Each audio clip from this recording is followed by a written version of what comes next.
triangle.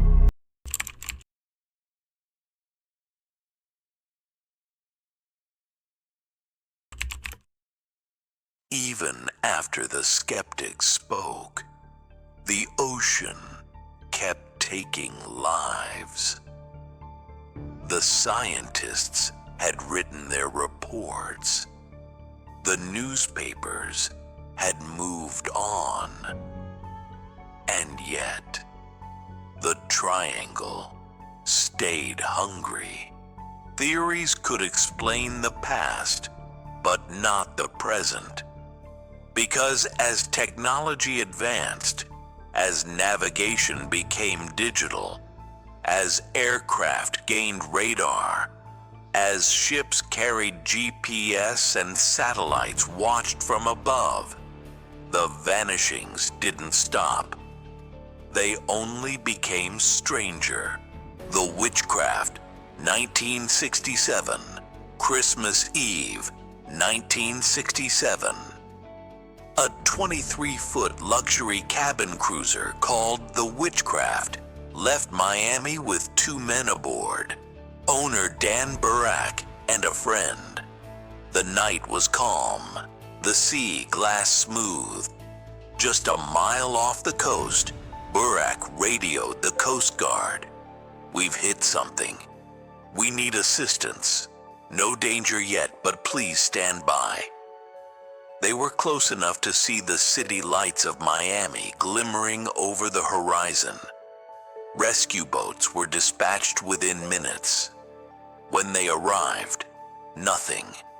No debris, no oil, no witchcraft. It had vanished entirely, as if swallowed whole. To this day, not a single trace of the vessel has been found. Flight 441, 1954. Even before Witchcraft, the sky had already claimed its own victims.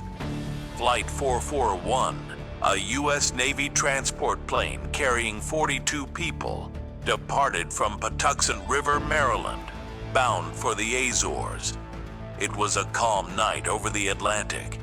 An experienced crew, a reliable aircraft. At 11:30 p.m., the plane sent its last transmission, routine, normal. 10 minutes later, it vanished from radar. No distress call, no signal, nothing. An extensive search scoured the area. Not a single piece of wreckage was ever found. The Navy's final report ended with familiar words. Cause unknown. Connemara 4, 1955. The ocean has a taste for irony. In September 1955, a pleasure yacht named Connemara 4 was found drifting west of Bermuda. It was completely intact. No damage, no struggle, the sails still up. But there was no one aboard. Plates still lay on the table. Cups of coffee half full. A radio humming softly with static. The crew had simply vanished, leaving behind a ghost ship sailing without a soul.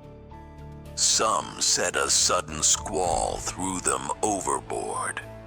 Others said the sea took them all at once, quietly, efficiently, without leaving a ripple. The survivors who returned. But not every story ended in silence. Some came back, broken, trembling, unable to explain what they'd seen.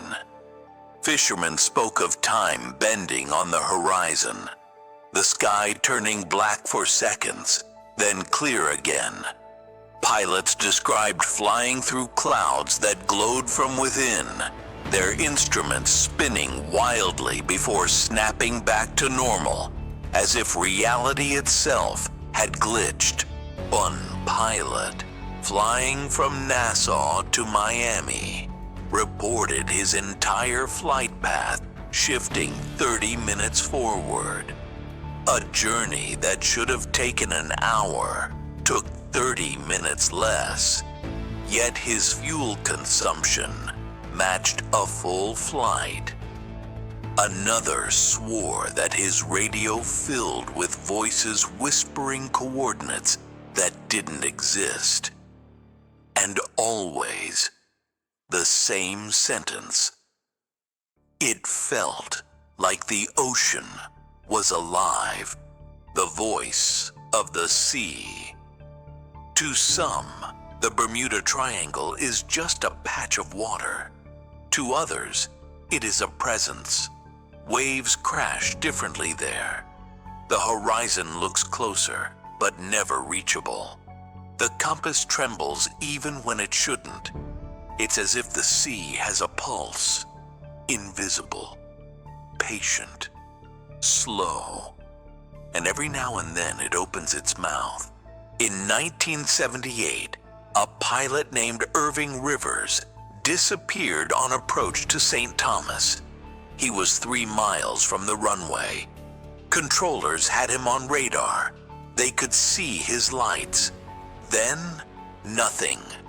The plane vanished mid-air. No crash, no explosion, just darkness. The same controllers who guided him still swear they watched his light blink out as if someone had turned off the sky. The pattern of the unseen. By the 1990s, the world had stopped calling it the cursed zone. But the triangle didn't stop collecting names. Cargo ships reported engine failures and compasses turning 180 degrees. Private pilots watched their altimeters drop to zero mid-flight.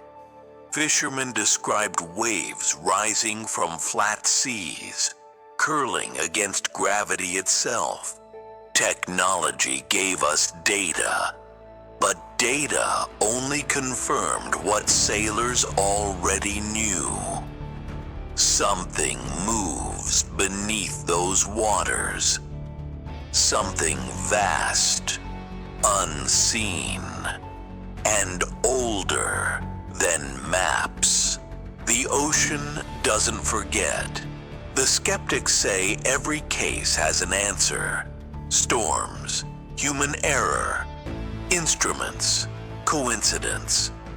But to the families of the lost, the numbers don't comfort. Hundreds of ships, thousands of lives, all gone where radar still works, where weather forecasts still broadcast, where help should arrive in minutes. And still, the triangle keeps its silence. Because whether it's storms or spirits, gas or gravity, something in that stretch of ocean refuses to be understood. The water there feels different. It hums. It remembers. Closing beat. For Chapter 4, even after the skeptics spoke, the ocean kept taking lives. From Flight 441 to the Witchcraft, from the ghost yacht Connemara 4 to the fishermen who swear time bends on the horizon, the Bermuda Triangle remains unsatisfied. Maybe it's not a curse. Maybe it's not even mystery. Maybe it's simply the truth of the sea itself, that what it wants, it keeps. Because in that silent blue expanse between Miami, Puerto Rico, and Bermuda, something still listens. Something still waits. And when it calls again, we'll answer the same way we always have, by disappearing.